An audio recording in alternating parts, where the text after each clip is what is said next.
சொல்லுவோமே, அல்லேலூயா. கர்த்தருடைய நாமத்துக்கு மகிமை உண்டாவதாக. கர்த்தருக்குள் பிரியமான தேவஜனமே, இன்றைக்கு நம்ம தேவ செய்தியின் தலைப்பு குற்றப்படுத்தாதே என்கிற தலைப்பிலே ஒரு சில வசனங்கள் நாம் தியானிக்க போகிறோம்.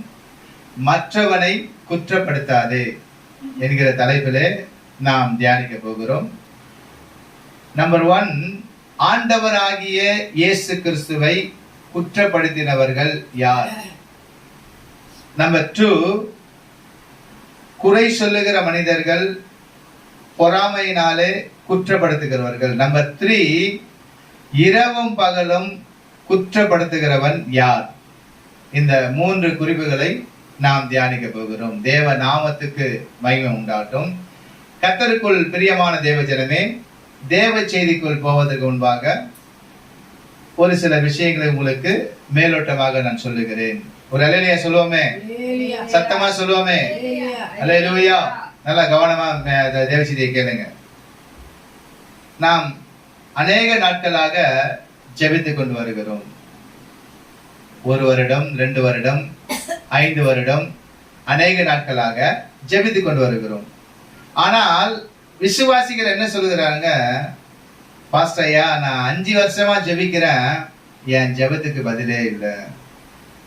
ஐயா, நான் 10 வருஷமா ஜெபிக்கிறேன், என் ஜெபத்துக்கு பதிலே இல்லை.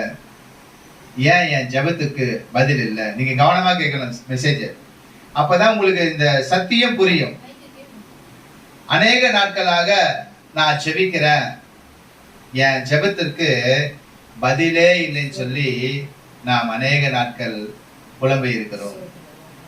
கர்த்தருக்குள் பிரியமான தேவஜனமே, நல்லா கவனமா கேளுங்க. உங்களுக்கு எடுத்துக்காட்டு சொல்றேன். இங்க ஒரு பெரிய போதகரை வந்திருக்கிறாரு. இங்க நீங்க எதிர்க்க உட்கார்ந்து இருக்கீங்க. நீங்க பேசுறது இந்த போதகரையாக்கு கேட்குமா கேட்காதா? கேட்கும். இப்போ அறிவு நம்ம தாயார் கஸ்தூரி அம்மா வந்து கீழே படியிட்ட இருந்து போதரையா கூப்பிடுறாங்க.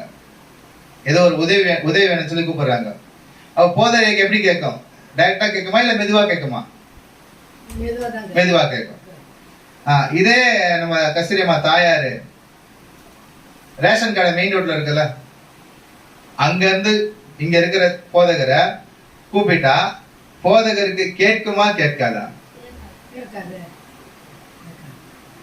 இதே ஒருத்தர் வண்ணாரப்பேட்டையில இருந்து கூப்பிடுறாரு போதகர், இங்க இருக்கிற போதகருக்கு கேட்குமா கேட்காதா? இப்படிதான் நம்ம ஜெபத்துல ஆண்டவரிடத்துல இப்படிதான் நம்ம இருக்கிறோம். ஜெபத்துல ஆண்டவர்கிட்ட எப்படி இருக்கிறோம்? ஒருத்தர் வண்ணாரப்பேட்டையில இருந்து கூப்பிட்டு இருக்கிறாரு. எத்தனை வருஷமா? 5 வருஷமா. எங்க இருந்து கூப்பிடுறாரு?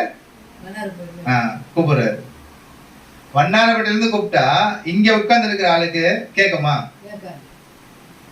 ஒருத்தர் நம்ம மெயின் ரோடு ரேஷன் கடையில இருந்து கூப்பிடுறாரு. எத்தனை வருஷமா? 2 வருஷமா. கேட்குமா? கேட்காது. அப்ப தேவ பிள்ளைகளே, உங்களுக்கு என்ன சொல்ல வருகிறேன்? ஆண்டவரிடத்துல நம்ம எவ்வளவு நெருக்கமா இருக்கிறோம் என்பது ஆவிக்குரிய வாழ்க்கையில மிக மிக முக்கியம். ஆண்டவரிடத்துல சில பேரு ரொம்ப நெருக்கமா இருப்பாங்க. உங்களுக்கு எடுத்துக்காட்டு சொல்றேன். தேவனிடத்துல ரொம்ப நெருக்கமா இருந்தவர் யாருன்னு சொன்னா மோசே. எப்படி இருந்தாரு? ரொம்ப நெருக்கமா. இப்ப எப்படி நீங்க எதிர்க்க உட்கார்ந்து இருக்கீங்க, என்ன பாக்குறீங்க, அது போல நேருக்கு நேரு முகமுகமாய் பார்த்து ஒரு நண்பன் கிட்ட பேசுவது போல கர்த்தர் மோசையோடு பேசினார் என்று சொல்லி வசனத்தில் இருக்குது. அப்ப தேவ பிள்ளைகளே, நாம் ஜெபத்திலே ஆண்டவரிடத்திலே எவ்வளவு நெருக்கமா இருக்கிறோம் என்பது முக்கியம். அதுதான் உங்களுக்கு எடுத்துக்காட்டு சொன்னேன். பக்கத்துல நீங்க எதிர்க்க இருந்து கூப்பிட்டா உடனே கேட்கும். ஆனா நீங்க ஆண்டவரிடத்துல கிட்டி சேராம, ஆண்டவரிடத்துல நெருங்காம, பரிசுத்தத்துல ஆண்டவரிடத்துல கிட்டி சேராம, உண்மையிலே ஆண்டவரை கிட்டி சேராம தூரத்துல இருந்து ஆண்டவரை கூப்பிடும் பொழுது எப்படி உடனே உங்க ஜெபத்திற்கு பதில் வரும்? நான் சொல்லுவது நல்லா விளங்கிக் கொள்ளுங்க. ஆண்டவரை கிட்டி சேராம அநேக கிறிஸ்தவர்கள் என்று சொல்லுகிறார்கள். ஆனா இன்னும் தேவனை கிட்டி சேரவில்லை. இன்னும் தேவன் இடத்துல நெருக்கம் இல்லை, தேவனை நெருங்கவில்லை. அவங்க கிறிஸ்தவர் என்று சொல்லுகிறார்கள், ரட்சிக்கப்பட்டவர் என்று சொல்லுகிறார்கள், திருவிருந்து எடுக்கிறேன்னு சொல்லுகிறார்கள். ஆனால் அவங்க எங்க நின்று கொண்டிருக்காங்க தெரியுமா?